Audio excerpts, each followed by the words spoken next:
Be done with the 90s? I think My so. brothers, we are in the midst of a civil war. The age-old debate of past versus present has reached critical mass, and sides have been taken. A revolution is taking place, and we're losing good men. Old school versus new school. Back in the day versus modern day. A story as old as time itself. I tried to ignore this bloodbath, but just when I thought things couldn't get any worse, it all got so much worse. We done with the 90s. Film of NBA games from the 80s and 90s coming to light, showing that the good old days were in fact not that good. This whole time, the punishing defense of legend was actually just a bunch of plumbers camping out in the paint looking for someone to hack. Shots clanking off the backboard, players running around aimlessly, wreaking havoc. And worst of all, Michael Jeffrey Jordan, the supposed greatest basketball player of all time, didn't even have a left hand. What is going on? Have we been lied to about basketball in the 80s and 90s? Are we really done with that era of hoops? Or are we being deceived by lowlights, misinformation, and cherry-picked clips? Well, I think I've got an answer, and some of y'all ain't gonna like it.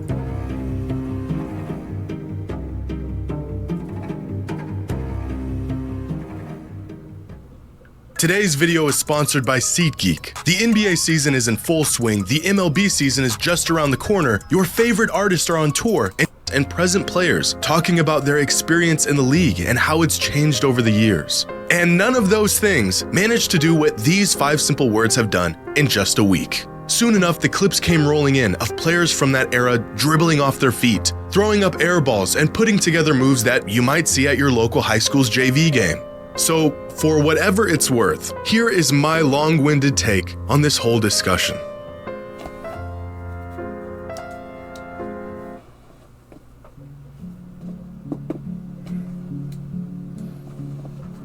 We found the tapes. I want to begin by saying what this discourse has taught me more than anything else is that NBA fans today never actually took the time to go back and watch games of the past. Damn right. Brothers, I have been harping on this for years, begging for fans of the game, whether you are new or have been watching for years, to just go back and watch full games. Not highlights, not clips, full-length games of eras from the past. And after seeing this discussion devolve into where it is today, it is clear to me that most people never take the time. I'm seeing countless fans have this sort of awakening as they're watching films of these old games as if the footage was buried or lost and it's finally being unearthed for the world to see. It's been right here on YouTube for the past 15 years. You mean to tell me the same fans who chime in with a full-blown thesis on the GOAT debate never spared the time to even watch the games they were referring to? I guess that does explain a lot.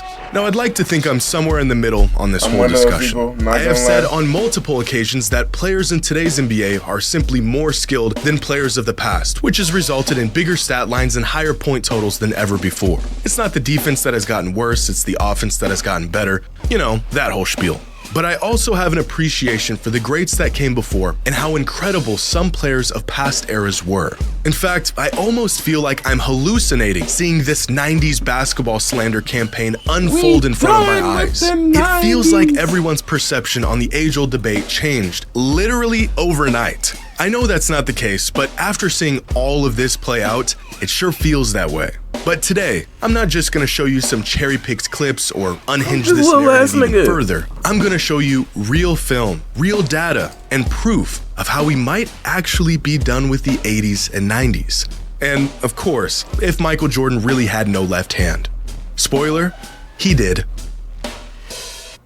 Damn. I guess the cat's out the bag.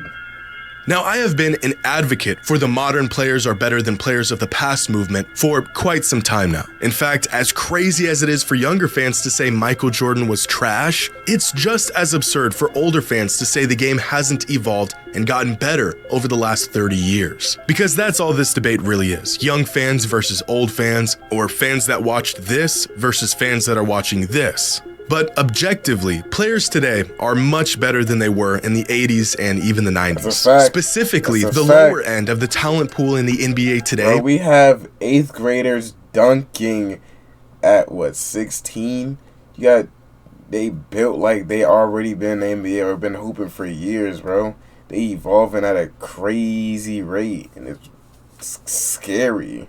Is vastly better than it was in the past. I think great players would be great in any era, but with the spacing, the shot making, the emphasis on offense as opposed to defense has made the depth across the NBA today just way ahead of where it was in the 80s and the 90s. There was, without exaggeration, guys in the NBA throughout the 80s and 90s that were on NBA rosters just to accumulate fouls and sit in the paint and be big. Some of these players were offensively inept, and that was okay because their role was not to create offense. But in today's NBA, where offense reigns supreme, there is no room for these players. Now, you could and should go back and watch film of games, not highlights, from this era and see just how limited the skill sets of some of these players were. The shot making, for the most part, was limited to set jumpers, slashers coming downhill for layups, and big men trying to muscle their way to a bucket down low in the midst of what appears to be a wrestling match. Catch a player off guard with a double team, and they immediately pick up their dribble. Simple things like guards turning their back to the basket 20 feet out instead of creating space off the dribble. Even players looking down at the ball while trying to get out on a fast break was very common in this era. And these aren't lowlights or This shit look crazy. cherry-picked incidences. This is just what the game looked like 35 years ago. But even without film, nearly every metric suggests modern players are more capable of players in the past. Free throw percentage was worse, three-point percentage was worse, turnover percentage was higher, they used to shoot more free throws but still ended up with far less points. Now, this is not to say that this era of hoops was trash. That's just disingenuous and flat out wrong. These were the best players in the world at the time. It was just simply not as good as what it is today.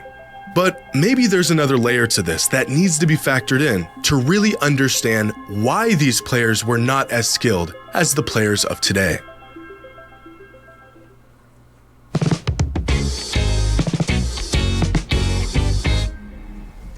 Now, despite this being a very relevant topic for years, the idea of rule changes and how these changes have affected the game still remain a mystery to some. Players were a product of their era and the rules of their era. The first step to discovering greats of the past is to watch film of them play. The next step is to gather and understand the context of the film you are watching. When you see a 6'9" Magic Johnson go flying down the court with what looks like kind of a stiff dribble, you may think the man has no bag. But my friends, Magic Johnson did have a bag, but the rules in place at the time only allowed him to reach so far into it before he got called for every violation in the rulebook. Consider the fact that any move— I really wonder if they made Iverson ban that crossover, because that shit was crazy. It was like, you can't do that to my GOAT. I really wonder if they told him he can't do that. where your hand wasn't completely on top of the basketball was considered a carry. No 0 steps, no gather steps. You get 2 steps, and anything more was called a travel. No back. That was a travel. What? Okay, we getting somewhere though. They called that a travel. So basically, anything that wasn't part of the norm, they thought that shit was witchcraft. Shuffles to create separation, no lunging into players to draw easy fouls. Here's a clip of Danny Ainge hitting Kevin McHale with a hezzy in the mid-80s. And the man thinks he just witnessed witchcraft. But when practice sessions were completed, some of the most competitive competition began. Double dribble! No, I double dribble! He did too! I did. Here's some more clips of players getting called for travels and carries, doing moves that are very typical and allowed in 2024. 90% of the moves you see today, the very method most players generate their offense, would be called for some sort of violation. I be wondering how these moves really be created. Like, who was the first person to really do these moves? Like, there's no way you just practicing, you just randomly do some shit and then pull that on the court and then you get called for it. Or 30 or even 20 years ago. And this isn't just some cop-out or excuse as to why these players of the past weren't doing this stuff. The rule changes are real, documented pieces of NBA history. You can literally look them up. The game got looser, players grew up and shaped their game around these looser rules, and now they have free reign to let their basketball bag run wild. But that's kind of the point. Players of the past didn't grow up practicing 25-footers. They didn't work on a dozen moves to create separation. They played in offensive systems that focused on the team, the collective, schemes and sets that resembled something closer to college basketball, where ISO possessions were few and far in between, so they never developed an arsenal to counter these situations. The rules of the time limited their game, which resulted in them having a more limited skill set than players today. If Larry Bird grew up with a three-point line, he might have been the greatest long-range shooter ever, but he didn't. And as a result, he didn't shoot a lot of threes and he wasn't as efficient as the best shooters today.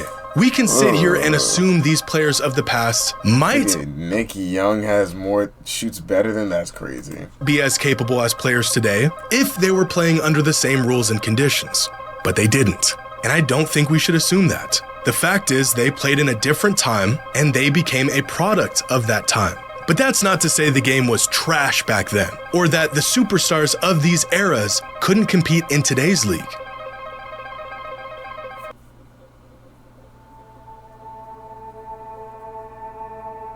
Now, as time goes by, I think it's easy to forget just how long ago 1980 was. 44 years ago, if my math is correct, which is in fact a very long time ago. In 1985, Magic Johnson won an NBA title, Larry Bird won the league MVP, and Michael Jordan won Rookie of the Year. That was 39 years ago from today, which is the same exact amount of time that has passed from that 1985 season to the year the NBA was founded in 1946. Look at these clips. Do you think these players could compete with the likes of Bird, Magic, and Jordan? Absolutely. Let me answer that for you.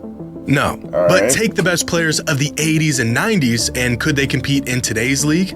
Absolutely. Give these guys some credit. Watching this today is the equivalent of watching this in the 80s. And yet this product is vastly closer to the basketball we see today than this product was to what fans were witnessing in the 80s. In fact, we can use different superstars as sort of a cross-generational measuring stick to see just how stiff the competition has been over the years. Larry and Magic played Michael, who played Kobe, who played LeBron, who has played the players of today. And nowhere down this timeline was there any real jump or fall off in production or level of competition from one era to the next. Each era had their stars. Those stars crossed paths with stars of other eras, and no one era was clear-cut ahead of the other. If the 80s were so Man, LeBron played with every single era so far, damn near, since he's been in the league. Like 20 plus years is crazy. Bad, then why did players of the 90s have to wait for those guys to get old and retire to have a shot at winning? And if the 90s were so bad, then why did players of the 2000s not win until those guys retired? We don't need to assume that adjacent eras could compete with one another because we actually saw it. MJ struggled with some of the guys that came before him, Shaq struggled against Hakeem and Kobe struggled against MJ, LeBron struggled against guys like Duncan and Dirk, and players of today have struggled to get past some of the older players in the league who are a product of the previous era. Now, what we shouldn't do is jump 3 or 4 eras at a time, ignoring entire decades of evolution and saying the game back then was better or even as good as it is today. At a certain point, the knowledge and wisdom that comes from actually witnessing decades of NBA history, like some older fans have, becomes skewed and watered down by nostalgia and a generational bias. Superstars are superstars because their game transcends the era they played in, but they also played in an inferior league. These two ideas are not mutually exclusive, and although generational talents of the past would do just fine today, this same logic does not apply to the vast majority of the league throughout the 80s and 90s.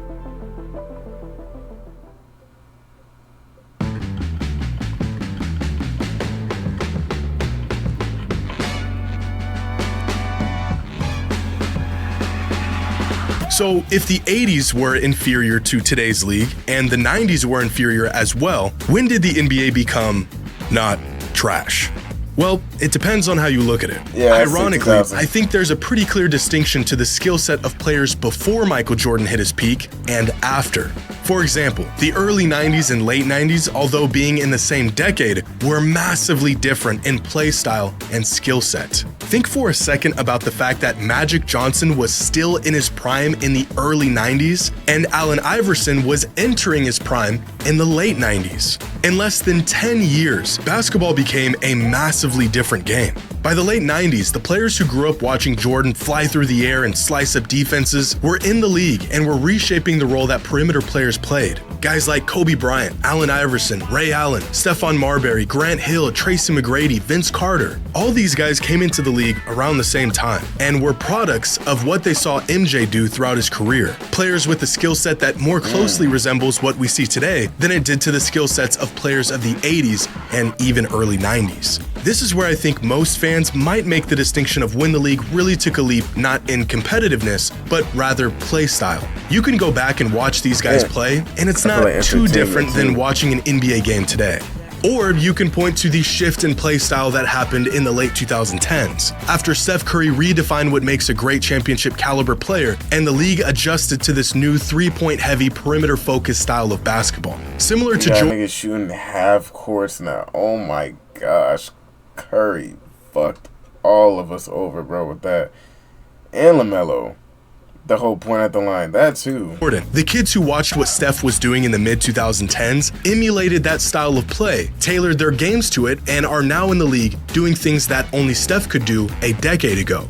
So if we're done with the 80s and 90s, where can we look back and no longer apply this era tax on these players? I think most fans would agree that the turn of the century is where the modern era of hyper-skilled players began. You can say objectively that this era was not trash, and most players of this generation would do just fine in today's league.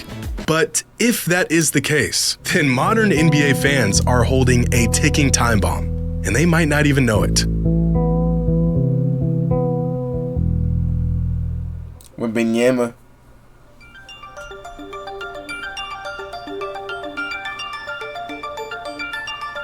When we are older and a new generation of NBA fans claim our favorite players, the guys we grew up watching, are not as good as the players of the future, what will you have to say? Right now, there is no one in the world who can shoot like Steph Curry. But inevitably, there will be. And eventually, there will be many players who can shoot like him. His records will fall, his percentages won't look as good through the lens of 2040, and although his legacy will be cemented, his actual game will be put into question. And based on the arguments I'm hearing today on why past players were trash, we will have nothing to say that will change their minds. We know that Curry was the first to do what he's doing. He is a pioneer. It's crazy with, oh my gosh, the fact that I gotta go through what people playing, watching basketball in the 90s, 80s went through, that shit's crazy. I'm about to be an old head talking about Curry shooting threes from the other side of the court, bruh. It's gonna be weird with him, Westbrook, KD, LeBron retires. Oh my gosh, shit's gonna be weird. Of the modern NBA, we have context to back up our claims. But if we aren't willing to hear older fans out today, what makes us think younger fans will hear us out in the future? Mark my words. There will be a day when young fans will go back, watch film of LeBron, and say he couldn't compete with players of the future. In fact, it's already happening. Fans saying he has no bag. Younger players putting up bigger numbers than he ever did. Skill sets a bit deeper with games that look more polished. It's all fun and games now to crack jokes about past eras. But our day will come too, and it ain't gonna be pretty. But Giannis could only run and dunk. Your era was trash. Y'all had a dude who couldn't get 2 feet off the ground running the whole league. You can scramble to pull up clips and show the numbers, but their minds will already be made up. This is why I think it is so important to have genuine, thought-out discourse about the game if you're truly a fan of it. But to all of the older fans out there, you kinda started this whole thing. For years, we heard y'all badmouth modern players, saying the league is soft, players today couldn't compete back then. Back in my day, real men played the game. Y'all cannot be mad that some fans are done with the 80s and 90s when y'all never even gave modern basketball a chance. Sure, a lot of fans never took the time to go back and watch the greats of the past, but let's be honest for a second. Older fans don't watch games today. They catch a stray clip on Facebook of LeBron flopping, and like an echo chamber of disgruntled old men, they just start firing away in the comments, agreeing with one another. Y'all asked for this. I've been watching the NBA since the mid-2000s. Kobe, D-Wade, McGrady, Iverson, Shaq, Nash, those were my guys. But I can acknowledge those greats and say they were incredible while also acknowledging that that version of the NBA as a whole was not as refined or as good as it is today. Now, will I be able to make that distinction in 20 years when some snot-nosed brat tells me my glorious king was trash? I'm not so sure. Ain't no party like a Diddy party. I'm not, bro. I seen that all day, bro. I cannot unhear or see that video. I seen it on every platform. I lit it to my phone. LeBron, bro. He was at, and then they talking about Jordan would never caught both of them in the same photo. We cooked. Sure.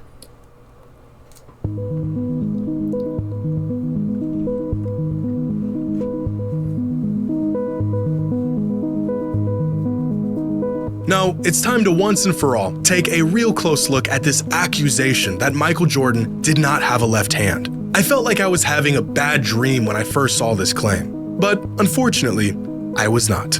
I feel like no one actually believes this. This is just some high-level trolling. But in an effort to stop this nonsense from spreading any further, I have no choice but to take these accusations seriously. So I selected 8 random games ranging from Michael Jordan's rookie season all the way up to the mid-90s, and play by play gathered all of his possessions throughout these games, charted when he went to his right, when he went to his left, and what those possessions resulted in. And here is what I found. Jordan made a move with his left hand or his right hand 227 times. Of those 227 moves, 121 of them were with his right hand and 106 of them were with his left hand. Of the 121 right-handed moves, he passed up or got fouled on 54 of them, so I didn't bother charting those. 65 of these moves resulted in a shot, in which he made 63% of them and only turned the ball over 2 times. Now, moves that he made with his left hand resulted in a pass or him getting fouled 45 times, while 55 of these left-handed moves ended up in a shot,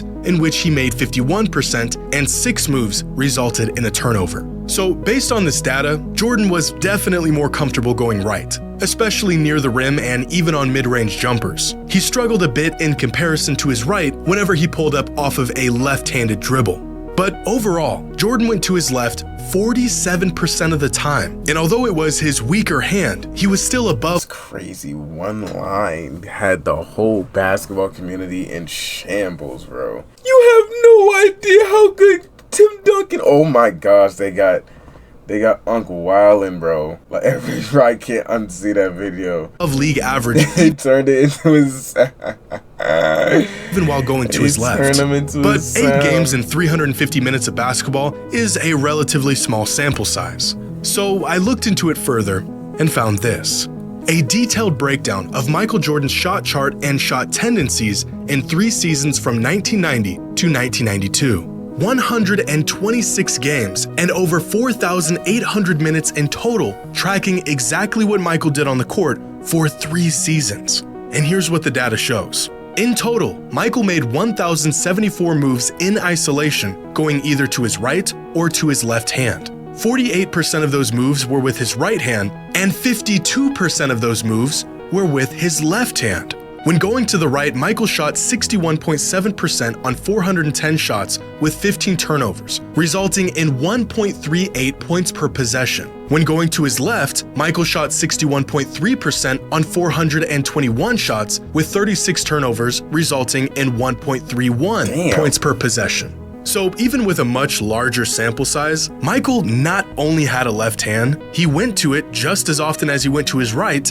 and was nearly as proficient with his left as he was with his right.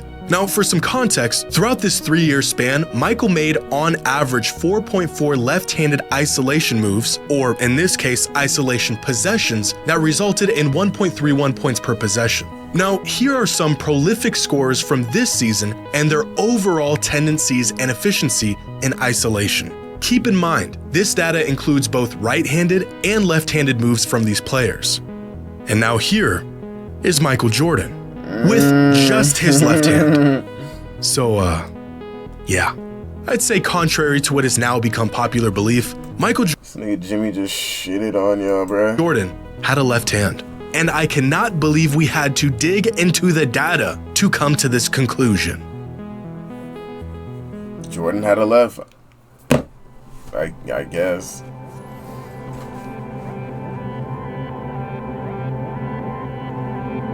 I think the overall idea that the 80s and 90s were a far less skilled time in the NBA compared to today is probably fair. I mean, you'd be crazy to think the game hasn't evolved in 4 decades. But to say the league was trash back then is just wrong. I think more than anything, it's the style of play and the way basketball games would unfold back then that really throws some fans off when they go to watch film of these old games. It's like looking at a box score from the mid-2000s and thinking everyone sucked because the games finished with final scores in the 80s. But the players weren't bad, it was just a different game back then. It was slower, more methodical, more team and scheme-based than it is today. And similarly, I think you could say the 80s and 90s had its fair share of bad basketball. But that doesn't mean all the players were bad, especially the superstars of those eras. That was just the state of the game they were playing in. I think some older fans have a skewed perception of how good the game was back then, but I also think they just genuinely liked that style of ball regardless of the evolution of the league.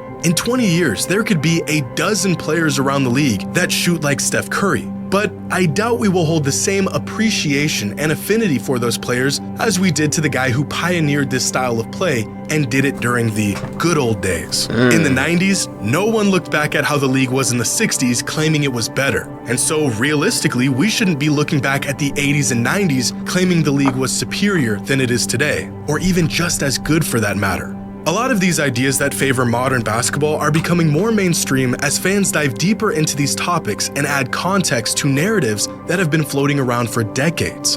But I think this push to be done with the 80s and 90s is a bit overkill. We want to add context and nuance and knowledge to these discussions, not remove entire decades from it altogether.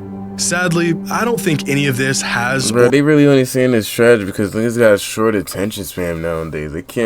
They need to be excited every second. So if they not seeing a long-range three, someone getting dunked on, a crossover, which was barely seen in the 80s, 90s, they're just going to say it's trash and slow. Or will change anyone's mind. This revolt against old school ball was either confirmation of what you already thought, or this entire discussion is just blasphemy to you. Are we done with the 80s and 90s? Maybe. But for the sake of the game and the greats that paved the way, 90s. I sure hope not.